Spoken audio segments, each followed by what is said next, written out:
أعوذ بالله من الشيطان الرجيم.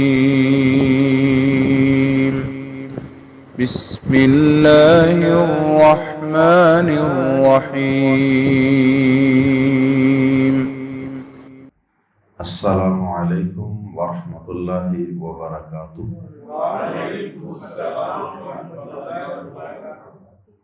سورہ بنی اسرائیل آیت نمبر 78 اور 79۔ ان الحمد للہ والصلاة والسلام علی رسول اللہ اما بعد۔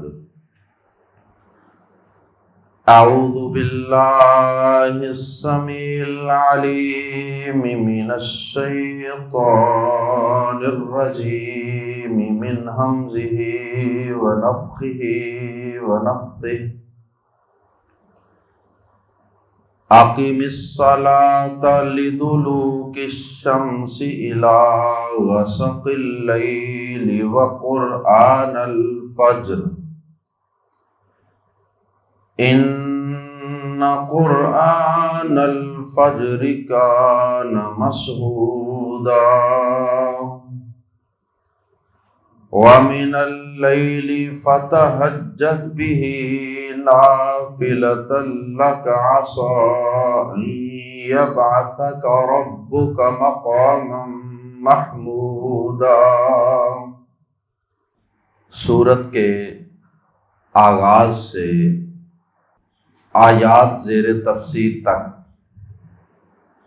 اللہ رب العزت نے زیادہ تذکرہ فرمایا، زیادہ فوکس فرمایا لوگوں کے عقائد اور ان کے نظریات اور ان کے ایمان کو درست کرنے۔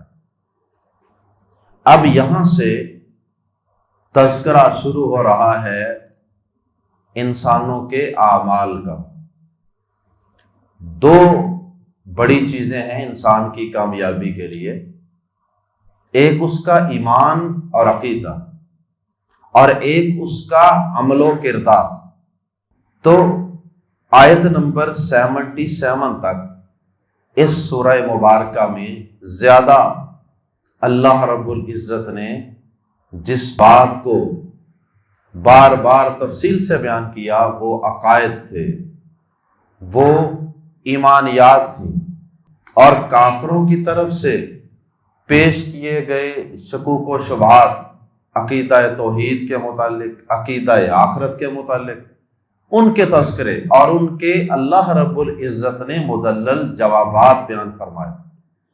اب یہاں سے اعمال کا تذکرہ ہے، اور سب سے پہلی آیت کریمہ میں اللہ رب العزت نے اپنے پیارے حبیب جناب محمد الرسول اللہ صلی اللہ علیہ وسلم کو مخاطب فرماتے ہوئے اور آپ کی وساطت سے پوری امت کو مخاطب کرتے ہوئے 5 نمازوں کو قائم کرنے کا حکم دیا، کیونکہ اعمال میں سے سب سے پہلا اور بنیادی اور انتہائی ضروری عمل وہ نماز ہے، نماز، اور اس کے بغیر کامیابی ممکن ہی نہیں۔ نماز کے متعلق پہلا سوال ہوگا کل قیامت کے دن۔ اعمال میں سے، عبادات میں سے سب سے پہلا سوال جس چیز کے متعلق ہوگا وہ بھی نماز ہے۔ نماز کے بغیر کسی انسان کے مسلمان ہونے کا دین اسلام میں کوئی تصور ہی نہیں۔ تو نماز پڑھنے کا، صرف پڑھنے کا ہی نہیں بلکہ نماز قائم کرنے کا حکم دی، کیونکہ نماز پڑھنے سے نماز قائم کرنا یہ زیادہ کمپریہنسو اور وسیع لفظ ہے۔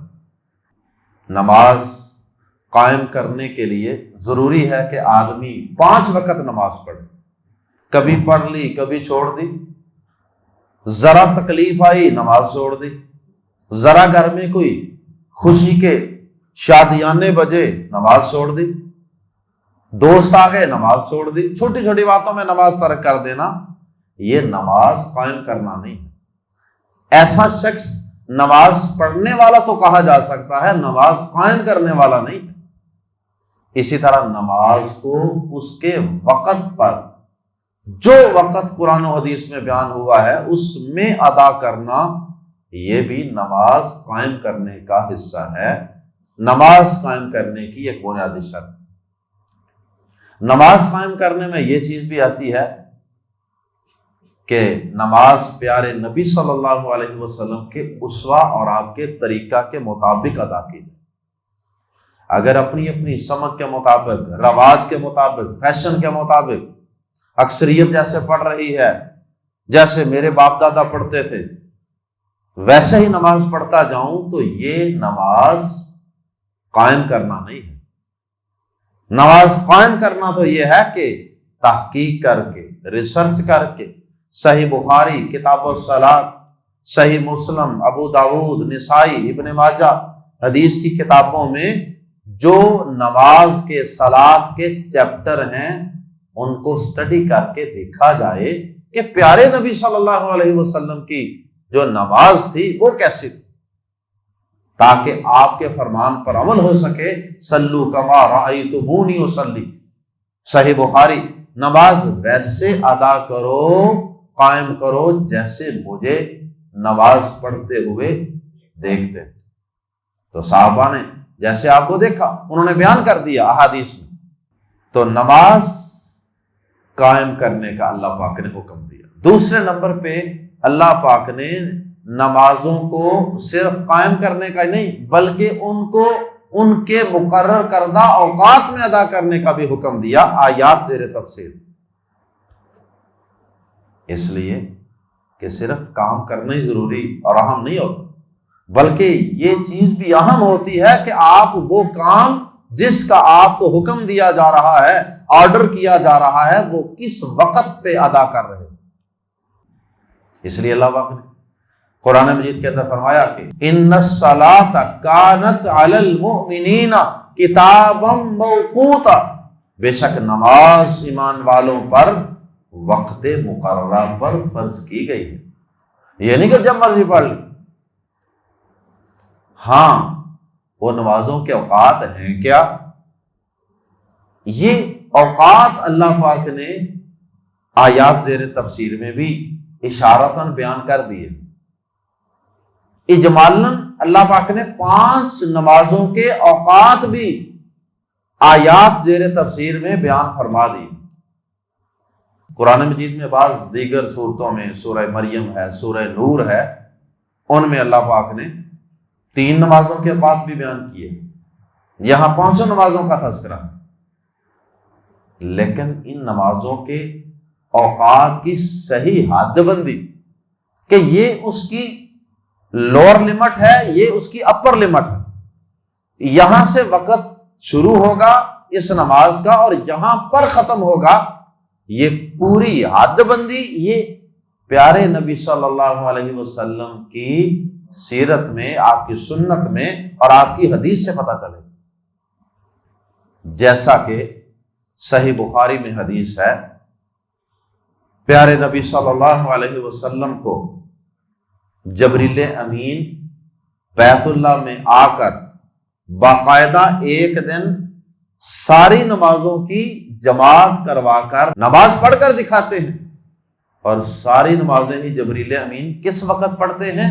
ابتدائی وقت، بالکل آغاز، جہاں سے فجر کا آغاز ہوا اس وقت فجر پڑھی، جہاں ظہر کا ابتدائی وقت تھا، سٹارٹنگ ٹائم، وہاں پر ظہر پڑھی، ایسے ہی عصر، ایسے ہی مغرب، ایسے ہی عشاء، اور پھر جبریل امین اگلے دن دوبارہ تشریف لائے اور آ کے 5 نمازیں پڑھ کے دکھائیں، اور ہر نماز کو اس کے آخری ٹائم پر، اینڈ ٹائم پر پڑھ کے دکھایا۔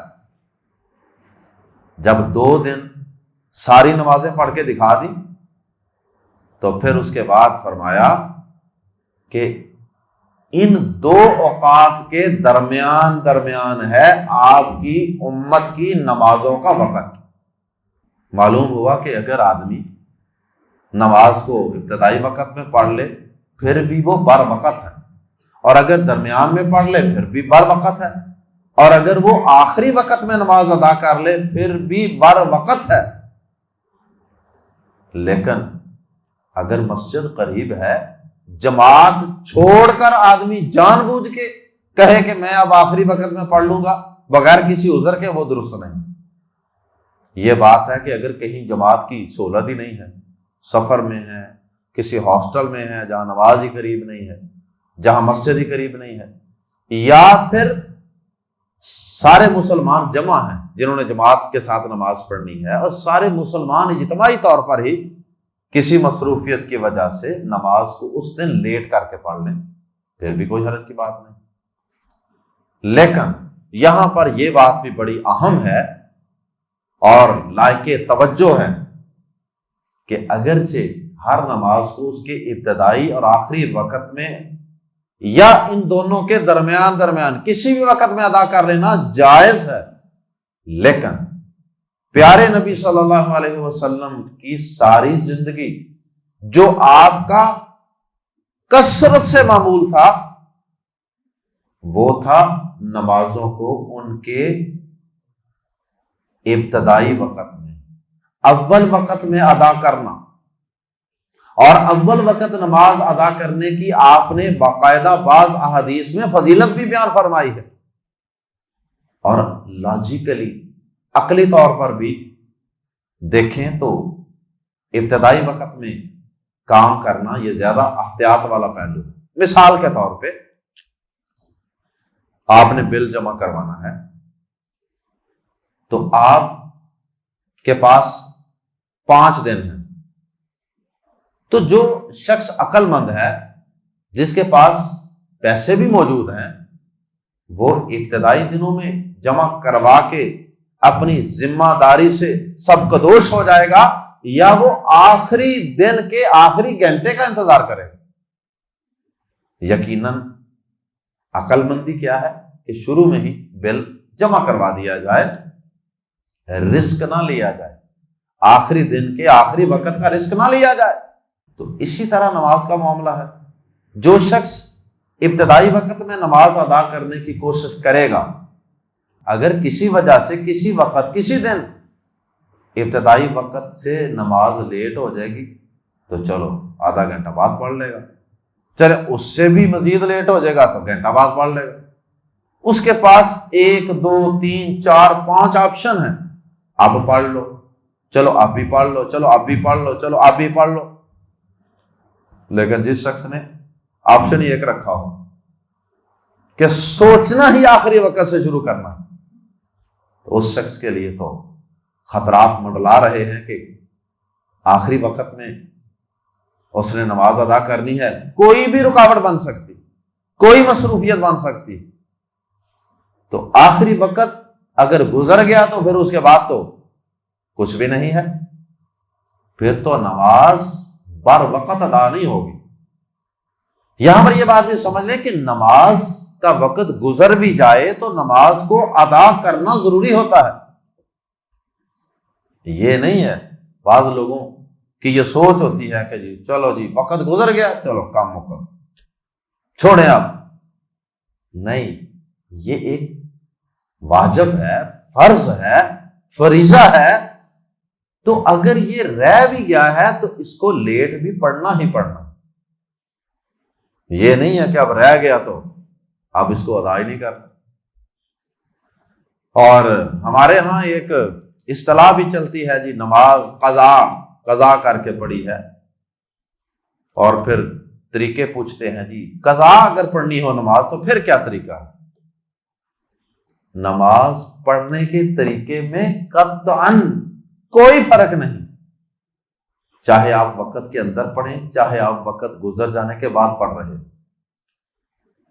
دونوں میں کوئی فرق نہیں ہے، بالکل شروع سے آخر تک نماز پڑھنے کا طریقہ وہی ہے۔ صرف اتنا کام ہے، صرف آپ کا یہ نقصان ہو رہا ہے کہ آپ بر وقت نماز ادا نہیں کر رہے، اس چیز کے نمبر آپ کی نماز میں سے کٹ جائیں گے، اور اگر آپ بلا عذر یہ کام کرتے ہیں اور اکثر کرتے ہیں تو پھر اللہ کے سامنے جواب دینا ہوگا۔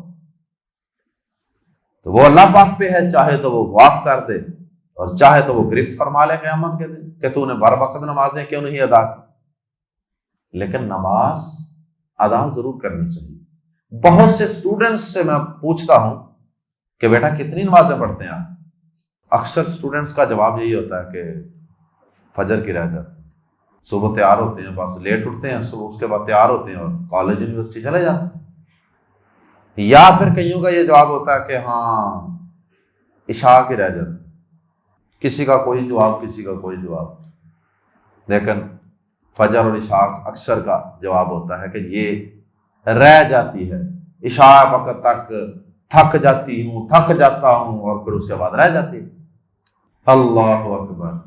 میں ایسے لوگوں سے یہ درخواست کیا کرتا ہوں کہ اگر رہ بھی جاتی ہے نا تو اس کو ادا ضرور کریں۔ پہلا مرحلہ یہ ہے کہ آپ اپنی نمازوں کی، فرض نمازوں کی تعداد 5 پوری کریں، چاہے ان میں سے 1-2 نمازیں آپ کی لیٹ بھی پڑھی جا رہی ہیں۔ یہ نہیں ہے کہ سورج طلوع ہو چکا ہے تو اب بیدار ہوئے تو اب سمجھ لیا کہ اب فریضہ ساقط ہو گیا، ختم، چلو جی یہ تو گئی نا، نہیں گئی کوئی نہیں، یہ پڑھنی ہی پڑھنی ہے۔ سورج طلوع ہونے کے بعد بھی آپ نماز ہر صورت میں پڑھنے کے پابند ہیں۔ تو آفس میں جانے والے، کالج یونیورسٹی جانے والے لوگوں سے تو میں کہتا ہوں کہ کام بڑا آسان ہے۔ آپ جب واش روم میں جاتے ہیں، تیار ہوتے ہیں، نہاتے ہیں، یا کم از کم منہ ہاتھوں دھوتے ہیں، تو اسی وقت ساتھ وضو بھی کر لیں۔ آپ کے ذہن پر ایک بوجھ ہو کہ میری نماز گزر چکی ہے، میں نے نماز ابھی ادا کرنی، تو آپ اسی وقت ہی ساتھ باوضو ہو جائیں، تو آپ کپڑے شپڑے پہن لیں، ناشتہ کر لیں، تیار ہو جائیں، اس کے بعد آپ مصلی بچھائیں، کم از کم 2 فرض تو ادا کریں نا۔ اگر سنتے ادا کرنے کا وقت نہیں ہے تو 2 فرض تو ادا کریں۔ اور اگر باوضو ہو چکے ہیں، اب آپ اپنے کالج یونیورسٹی آفس میں جا کر بھی ادا کر سکتے ہیں۔ وہاں ایک اگر آپ ڈھونڈیں گے نا آپ کو جگہ مل جائے گی۔ آپ کے ذہن میں بوجھ ہونا ضروری ہے، احساس ذمہ داری ہونا ضروری ہے کہ مجھے نماز ادا کرنی، تو انشاءاللہ کہیں نہ کہیں کوئی مصلی، کوئی جائے نماز بچھا کر 2 رکعت نماز ادا کرنے کے لیے آپ کو موقع مل ہی جائے گا۔ اور 2 رکعت نماز ادا کرنے پہ کتنا وقت لگے گا؟ 3 منٹ لگیں گے۔ درمیانی سی نماز پڑھیں گے 3 منٹ لگیں گے، 1.5 منٹ کی ایک رکعت، 3 منٹ میں 2 رکعتیں آپ کی ادا ہو جائیں گی۔ تو نماز کو کسی حالت میں چھوڑنا نہیں ہے۔ اسی طرح کئی لوگ رات کو تھکاوٹ کی وجہ سے عشاء چھوڑ دیتے ہیں، حالانکہ فجر اور عشاء یہ منافقین پر باری ہے۔ اگر یہ نمازیں میرے اوپر باری ہیں تو مجھے اپنے ایمان کی تھوڑی سی فکر بھی کرنی چاہیے، کہیں منافقوں جیسی خصلتیں تو میرے اندر نہیں پائی جاتی۔ بہرحال ایمان کو مضبوط کرنے کی ضرورت۔ عشاء کی نماز اگر آپ کی رہ گئی تھکاوٹ کی وجہ سے، گر گئے، سو گئے، تو اب صبح اٹھ کے اکثر لوگ یہ سمجھتے ہیں لو جی بس عشاء کی نماز ختم شتم نہیں ہوئی، وہ بوجھ آپ کے اوپر لٹک رہا ہے۔ آپ صبح اٹھ کے جب فجر کی نماز پڑھیں، اس سے پہلے، اس کے بعد، جس وقت بھی آپ کو جلد از جلد موقع میسر آ جائے، آپ وہ نماز عشاء کی ادا کریں۔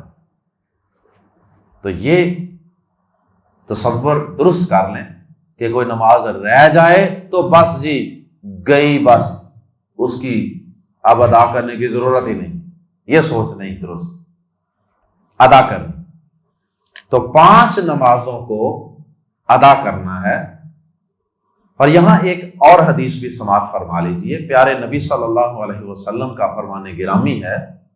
آپ نے فرمایا کہ من نام او ناسیہ، جو شخص سویا رہ گیا یا وہ بھول گیا ان صلاتہ، اور بعض احادیث میں ان وطرہ کے الفاظ بھی، اپنی نماز سے یا اپنے وطر سے، جو شخص سو گیا یا بھول گیا، ہو جاتا ہے کبھی کبھار انسان کسی میں ایسی مصروفیت میں لگا رہا کہ وقت گزر گیا، ہو نماز کا وقت گزر گیا، ذہن میں نہیں رہا، شیطان نے بلا دیا، یا پھر سو گیا اور آنکھ کھلی تو ہو نماز کا وقت ہی گزر گیا۔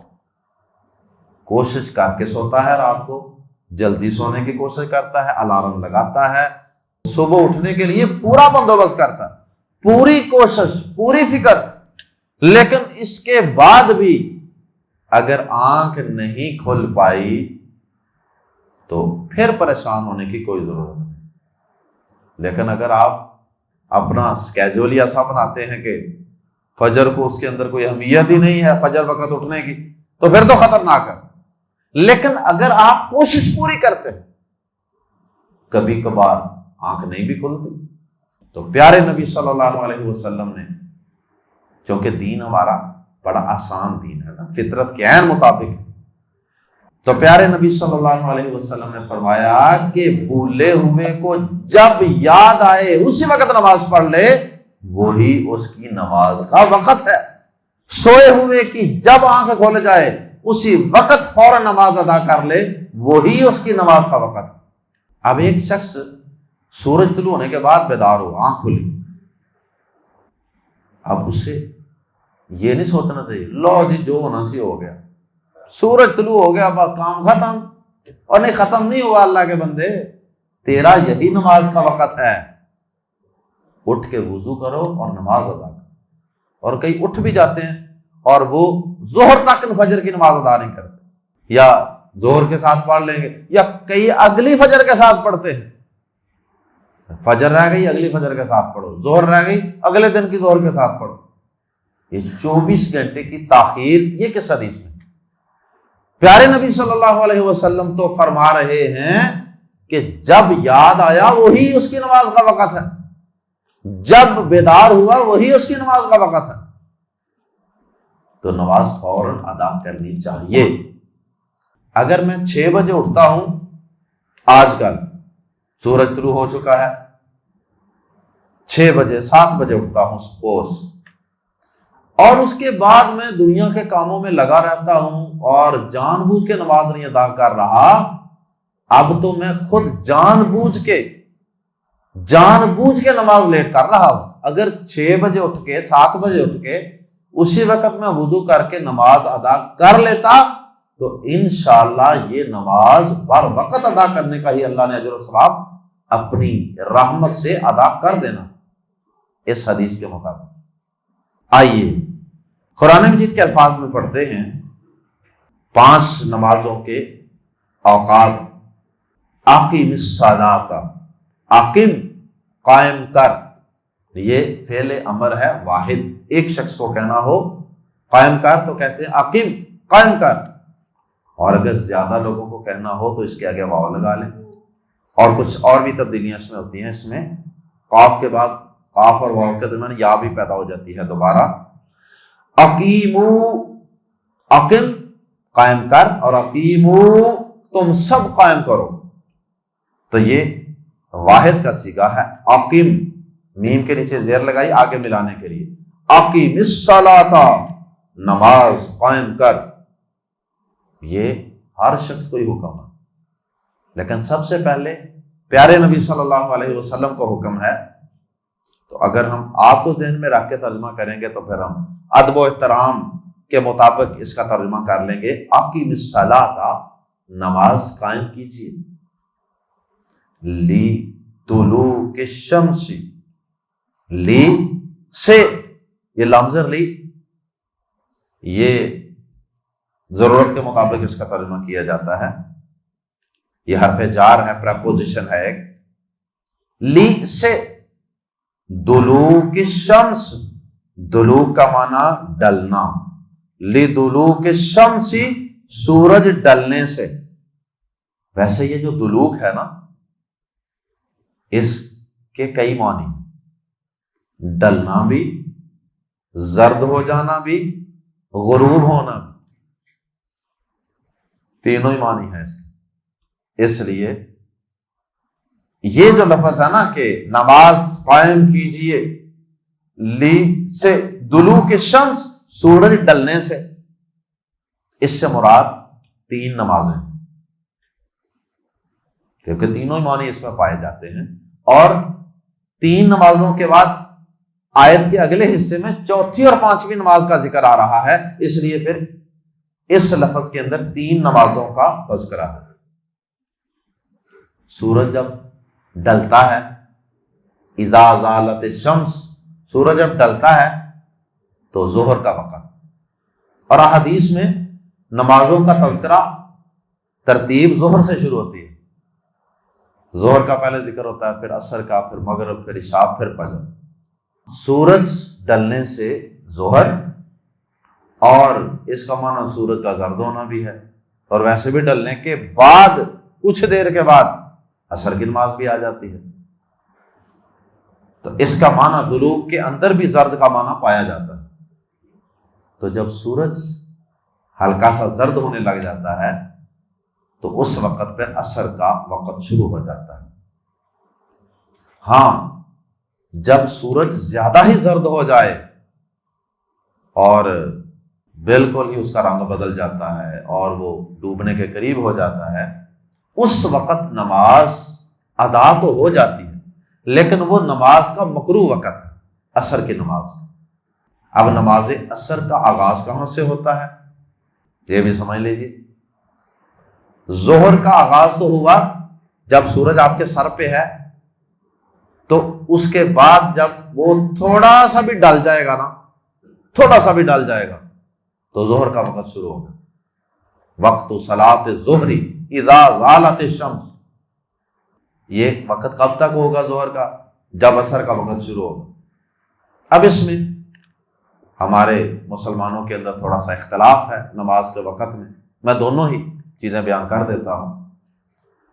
ایک موقف یہ ہے کہ جب کسی بھی چیز کا سایہ اس کی بلندی، یعنی جتنی وہ چیز ہے اتنا ہی اس کا سایہ ہو جائے، اسے کہتے ہیں مثل اول۔ مثل کا مطلب یہ لائک، یعنی جتنی باڈی ہے کوئی، جتنا کوئی ٹاور ہے، کھمبا ہے، درخت ہے، اتنا ہی اس کا سایہ۔ آپ ایک ڈنڈا گاڑ دیں، کوئی پول گاڑ دیں، فرض کریں 10 فٹ کا، تو اس کا سایہ بھی 10 فٹ ہو جائے، اسے کہتے ہیں مثل اول۔ تو یہاں تک ظہر کا وقت ہے، اور آگے عصر کے وقت کے اندر کچھ اختلاف۔ کچھ لوگوں کا یہ خیال ہے کہ اسی وقت سے، یعنی مثل اول سے ہی عصر کا وقت شروع ہو جاتا ہے، ظہر کا ختم، ساتھ ہی عصر شروع، یعنی جب کسی چیز کا سایہ اس کے برابر ہو جائے گا تو ظہر کا وقت ختم، عصر کا شروع۔ اور یہ کب تک رہے گا؟ جب سورج بلند ہو، الشمس مرتفعۃ، بلند ہو، چمکدار ہو، یہ الفاظ ہیں حدیث۔ ایک یہ وقت ہے نماز عصر کا آخری وقت۔ ہاں، نماز عصر کا ایک آخری وقت مکروہ وقت بھی ہے، ناپسندیدہ آخری وقت، وہ ہے سورج غروب ہونے تک۔ نبی صلی اللہ علیہ وسلم نے فرمایا جو شخص سورج غروب ہونے سے پہلے عصر کی نماز کی 1 رکعت سورج غروب ہونے سے پہلے ادا کر لے تو اس کے بعد سورج کی ٹکیا ڈوبنی شروع ہو گئی، تو فرمایا کہ اس نے نماز کو وقت پر پا لیا۔ ایسے فجر کا مسئلہ ہے کہ فجر سورج طلوع، ٹکیا بھی طلوع ہونی شروع نہیں ہوئی، 1 رکعت پڑھ لی ہے اس نے، تو دوسری رکعت جب پڑھ رہا تھا تو سورج کی ٹکیا باہر نکلنا شروع ہو گئی، خیر ہے مکمل کر لو نماز، بار وقت پڑھ لی۔ تو یہ جو حدیث ہے اس سے یہ معلوم ہوا کہ عصر کی نماز کا آخری وقت اس وقت تک ہے جب سورج کی ٹکیا ڈوبتی ہے، غروب ہوتی ہے۔ لیکن دوسری حدیث میں یہ بھی ہے کہ یہ منافق کا وصف ہے کہ وہ عصر کی نماز کے وقت بیٹھا رہتا ہے حتیٰ کہ جب سورج غروب ہونے کے قریب ہوتا ہے وہ اٹھتا ہے اور پھر وہ 4 ٹھونگے مارتا ہے. 4 ٹھونگے مارتا ہے کا مطلب کہ جلدی جلدی نماز ادا کرتا ہے. 4 رکعتوں میں 8 سجدے ہوتے ہیں، لیکن یہ 2 سجدے کیونکہ اتنی تیزی سے نماز پڑھتا ہے 2 سجدے ایک ہی لگتا ہے، تو گویا کہ یہ 8 سجدے نہیں کرتا بلکہ 4 کرتا ہے، 4 ٹھونگے مارتا ہے. تو اس کو منافق کی نماز کہا گیا ہے کہ جان بوجھ کے آدمی بیٹھا رہے اور اس کو غروب کے قریب ادا کرے. تو دوسرا اس میں موقف جو ہے وہ ہمارے جو حنفی بھائی ہیں وہ عصر کی نماز لیٹ شروع کرتے ہیں، یعنی ان کے نزدیک عصر کا وقت لیٹ شروع ہوتا ہے. بعض ائمہ کے نزدیک تو مثل اول سے شروع ہو جاتا ہے وقت، اور فقہ حنفی کے مطابق مثل ثانی سے وقت شروع ہوتا ہے. یعنی جب کسی چیز کا جتنا اس کی ہائٹ ہے نا اس کا سایہ اس سے ڈبل ہو جائے، 10 فٹ چیز ہے تو اس کا سایہ 20 فٹ ہو جائے، پھر عصر کا وقت شروع ہوتا ہے. تو بہرحال یہ عصر کا وقت. اس کے بعد مغرب کا وقت سورج غروب ہونے کے بعد شروع ہوتا ہے، اور سورج غروب ہونے کے بعد جو افق ہوتا ہے نا، کنارہ جہاں زمین اور آسمان ملے ہوئے معلوم ہوتے ہیں، وہاں پر سرخی سرخی اگر آپ کو پھیلی ہوئی نظر آتی ہے تو ابھی مغرب کا وقت ہے. اور جب وہ سرخی ختم ہو جاتی ہے تو پھر اس کے بعد سمجھے کہ مغرب کا وقت ختم ہو گیا، اب تاریکی چھا گئی ہے اور وہ سرخی سرخی جو پھیلی ہوتی ہے آسمان پہ وہ ختم ہو چکی ہے، تو اب مغرب کا وقت شروع ہو چکا ہے. تو یہ غالباً کوئی 1.25 گھنٹہ وقت بنتا ہے اندازاً، میں بتا رہا ہوں. تو مغرب کا وقت ختم ہوا، ساتھ ہی عشاء کا شروع ہو گیا. عشاء کے وقت کے متعلق لوگوں کو ایک بہت بڑی کنفیوژن ہے. ہمارے ہاں جو مسجدوں میں یہ نظام الاوقات کے یہ لگے ہوئے ہیں نا، یہ ڈیجیٹل کلاک سے لگے ہوئے ہیں، یہ چائنا سے امپورٹ ہوئے ہیں. ان کے نیچے ڈیٹ بھی چلتی ہے، دن بھی چلتا ہے، اسلامی مہینے بھی چلتے ہیں، انگریزی بھی چلتے ہیں. ان کے اندر جو موجودہ نماز چل رہی ہوتی ہے نا اس کا آخری وقت بھی لکھا ہوا ایک جگہ پہ آتا ہے، لکھا ہوتا ہے انتہائی وقت. اگر فجر ہے تو فجر کا آخری وقت لکھا ہوگا، وہاں ظہر کی نماز کا وقت چل رہا ہے تو ظہر کا آخری وقت لکھا ہوگا، اور ایسے ہی باقی نماز. اب وہاں پر جب عشاء کی نماز کا وقت چل رہا ہوتا ہے نا تو وہاں لکھا ہوتا ہے انتہائی وقت، اور آگے وقت لکھا ہوتا ہے فجر کی اذان کا. گویا کہ اس کے مطابق عشاء کا وقت فجر کی اذان تک ہے. اور اکثر لوگوں کے ذہن میں بھی یہی بات ہے. میں کئی لوگوں کو پوچھتا رہتا ہوں، اکثر لوگوں کے ذہن میں یہ عشاء جتنی لیٹ کرو گے نا اتنا ہی فائدہ. اور بھائی جتنی لیٹ کرو گے اتنا ہی فائدہ ہے، لیکن وقت کے اندر اندر لیٹ کرنا ہے نا. یہ تو نہیں کہ بندہ اگلے دن عشاء کے ساتھ پڑھ لے کہ جی میں نے لیٹ کی ہے عشاء. اب آخری وقت عشاء کا حدیث میں کیا ہے؟ وقت صلاۃ العشاء الی نصف اللیل. عشاء کی نماز کا وقت رات کے نصف تک ہے. اب نصف کیسے نکالنا؟ اب اچھا یہاں بھی لوگوں نے ایک عجیب کنفیوژن ذہن میں پال رکھی. رات کے 12 بجے کو نصف رات کہتے ہیں لوگ. کہتے ہیں جی میں تو سمجھتا تھا کہ رات 12 بجے تک ہوں عشاء کا ٹائم. لو جی 12 بجے یہ بھی کوئی ٹائم ہے؟ اور بھائی 12 تو اس وقت تو گھڑیاں ہوتی نہیں تھی. تو وقت گھڑی کے 12 بجے پورا سال ہی ایک ہی وقت فکس رہے، ایسے کیسے ہو سکتا ہے؟ وہ تو کوئی بھی نماز ایسی نہیں ہے کہ جس کا کوئی ایک فکس وقت ہو کہ ہمیشہ ہی فجر اتنے بجے شروع ہوتی ہے اور اتنے بجے ختم ہوتی ہے. تو عشاء کا وقت کیسے فکس ہو گیا 12 بجے رات؟ تو یہ ویسے ہی جب ہم نے دین پڑھنا نہیں، سننا نہیں، تو پھر ہمارے اپنے 12 بجے ہوتے ہیں اصل میں. تو پیارے نبی صلی اللہ علیہ وسلم نے فرمایا کہ نصف لیل تک ہے عشاء کا وقت.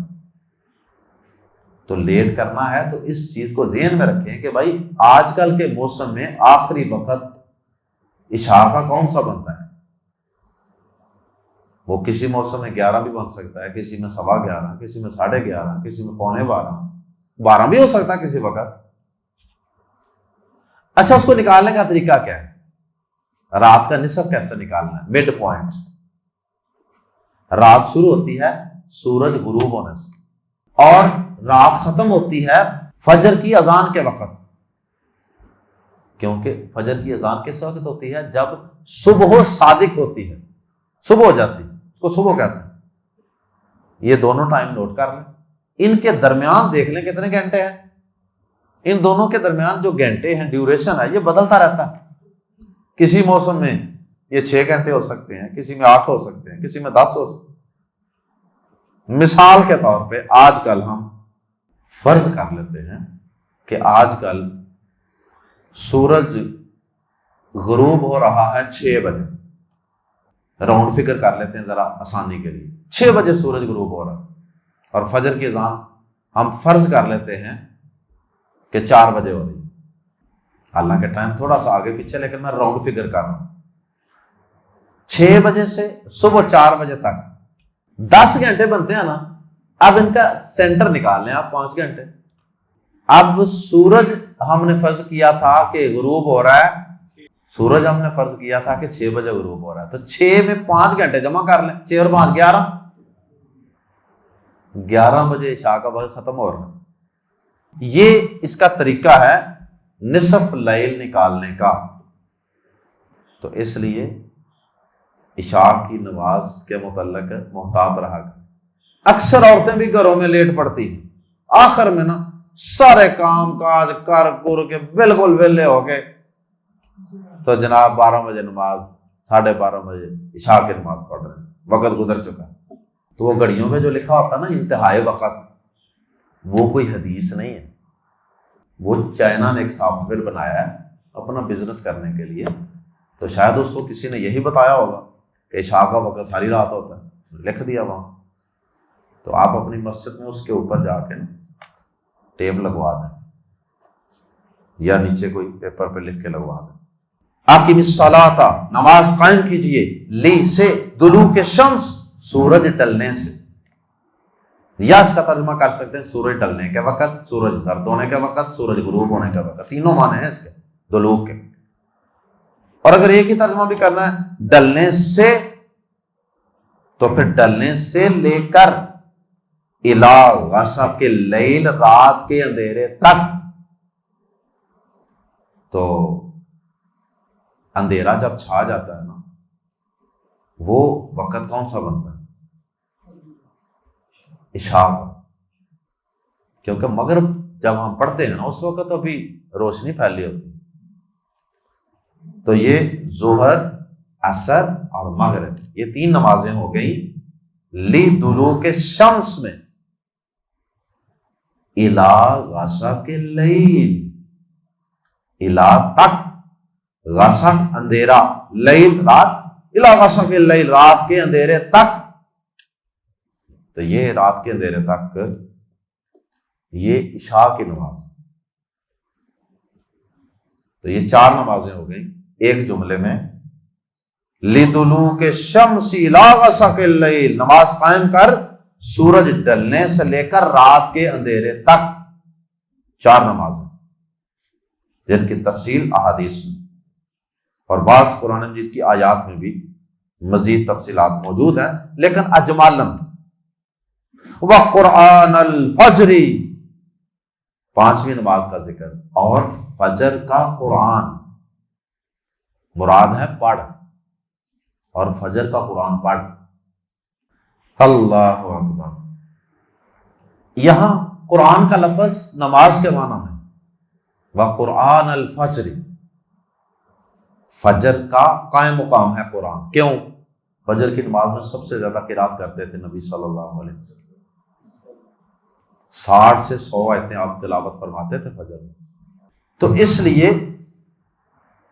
اللہ پاک نے صلاۃ الفجر کی بجائے قرآن الفجر کہہ دی، وقرآن الفجر، اور فجر کا قرآن یعنی فجر کی نماز، یا مراد ہے اور فجر میں قرآن پڑھ، ان قرآن الفجر، بے شک قرآن، بے شک فجر کا قرآن یا فجر کی نماز، بے شک فجر کا قرآن یا فجر کی نماز، یا فجر کی نماز میں پڑھا جانے والا قرآن، کانا رہا ہے، مشہود ہمیشہ سے رہا ہے، مشہودا یہ مفعولا کے وزن پہ، مشہودا حاضر ہونے کا وقت، بے شک فجر کا قرآن ہمیشہ سے حاضر ہونے کا وقت رہا ہے۔ دو تفسیریں ہیں اس کی جو مشہور ہیں، ایک تو یہ ہے کہ اس وقت میں فرشتے حاضر ہوتے ہیں، رات کے فرشتے موجود ہوتے ہیں ابھی، اور اوپر سے دن کے فرشتے بھی آ جاتے ہیں، ڈیوٹی چینج ہو رہی، تو رات اور دن کے فرشتے دونوں اس وقت حاضر اور موجود ہوتے ہیں۔ اور دوسرا اس کا معنی یہ بھی ہے کہ رات نیند کے بعد، آرام کے بعد، فجر کے لیے انسان مینٹلی پوری توجہ کنسنٹریشن کے ساتھ نماز میں حاضر ہو، رات کو آرام شرام کر کے فریش ہو کے بالکل 0 میٹر ہو، صبح جب انسان باوضو ہو کے اللہ کے سامنے مصلی پہ کھڑا ہوتا ہے تو اس وقت وہ نماز میں حاضر ہوتا ہے، یعنی اس کا حضور قلب ہوتا ہے، یہ بھی اس کا مطلب ہو سکتا ہے اگر کوئی رات کو واقع ہوتا ہو تو، اور اگر وہ رات کو موبائل پہ لگا رہتا ہوگا تو پھر تو کیا حاضر ہونا ہے۔ اللہ اکبر۔ وَمِنَ اللَّيْلِ اور رات کے کچھ حصے میں، اور رات کے کچھ حصے، من کی وجہ سے من تبعیض کے لیے ہے، بعض کا کچھ کا معنی، وَمِنَ اللَّيْلِ اور رات کے کچھ حصے میں، بس تہجد بیدار رہ، تہجد کا معنی ہوتا ہے نیند ترک کر کے بیدار رہنا، تو جو بھی آدمی عشاء کے بعد تہجد پڑھے گا، چاہے وہ سو کر اٹھ کے پڑھے یا بغیر سوئے پڑھ لے تہجد، دونوں طرح جائز ہے۔ تہجد کے لیے سونا کوئی ضروری نہیں ہے، رات کے پہلے حصے میں بھی تہجد پڑھی جا سکتی ہے، درمیان میں بھی، آخری میں، چاہے تو نیند سے بیدار ہو کر پڑھے، نیند کی قربانی دینی پڑے گی، چاہے تو بغیر سوئے عشاء کے بعد تہجد کے لیے کھڑا ہو جائے، نیند کے خلاف تو اس وقت بھی وہ لڑ رہا، تو نیند تو ترک کرنی پڑے گی تہجد پڑھنے کے لیے، دونوں صورتوں۔ تو تہجد کا معنی ترک نیند یا بیدار رہنا، وَمِنَ اللَّيْلِ اور رات کے کچھ حصے میں، پھر تہجد بس بیدار رہ، بھی اس کے ساتھ، اس نماز کے ساتھ یا اس بیداری کے ساتھ، نافلۃً لک، نافلۃً پر 2 زبریں ہیں، اس لیے اس میں حال کا معنی پیدا ہو گیا، نافلۃً اس حال میں کہ وہ زائد ہے، اس حال میں کہ زائد ہے وہ نماز اللہ کا آپ کے لیے، یعنی نفلی نماز۔ اگرچہ اختلاف ہے علماء کہ نبی صلی اللہ علیہ وسلم پر تہجد فرض تھی یا نفل، لیکن زیادہ مضبوط موقف یہی لگتا ہے کہ نبی صلی اللہ علیہ وسلم کے لیے بھی نفل ہی تھی۔ فرمایا نافلۃً لک، اس حال میں کہ تیرے لیے ایک زائد نماز ہے، اس لیے کہ آپ کی ذمہ داری بہت بڑی ہے نا، نبوت اور رسالت کی ذمہ داری، تو فرض تو نہیں ہے لیکن اس نبوت اور رسالت کی ذمہ داری کو ادا کرنے کے لیے یہ ایک زائد نماز ہے جو آپ کو پڑھنی پڑتی ہے۔ اور دیگر تفصیلات سورہ مزمل میں ہے، یا ایھا المزمل قم اللیل الا قلیلا نصفہ او انقص منہ قلیلا او زد علیہ ورتل القرآن ترتیلا ان لک فی النہار سبحا طویلا۔ فرمایا آسا قریب ہے یا امید ہے، پرہیپس آسا امید ہے یا قریب ہے، ان کے یا بعثا کھڑا کرے، مبعوث کرنا،